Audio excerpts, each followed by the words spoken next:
The other thing that's cool about her, well, she's written many books, but Kindred is my favorite. A little chat about that from last week. She wanted to talk about race, and she wanted to figure out a way to do that. So she chose the time travel story, and she took a modern-day African-American woman who, without explanation, sort of like Narnia, where they stumbled into a wardrobe and bam, they're in a kingdom. We don't need to know the machinations of how the time travel works. We don't need to put dials in a car and drive the DeLorean down the street. We just walk into a room and, oh my God, now we're in pre-Civil War South. And she's a woman of African descent, and she's got to deal with, now I'm in a place where there are slaves. And now she ends up being on the plantation where her ancestors were held in slavery.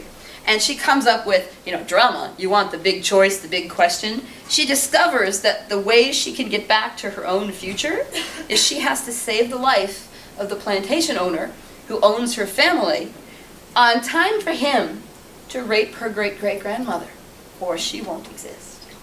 Yeah, there's a moral decision you got to make in your life, right? But that's a really fascinating, and of course it allows her to have a discussion about what we don't talk about in classrooms about the reality of slavery, right? So this is a really fascinating book. It's a one-off book. That's good. She's got a lot of serious books, so you can get involved in her writing and be busy for a while. That's a great book to start with, though. So I think Octavia Butler is of good attention for us.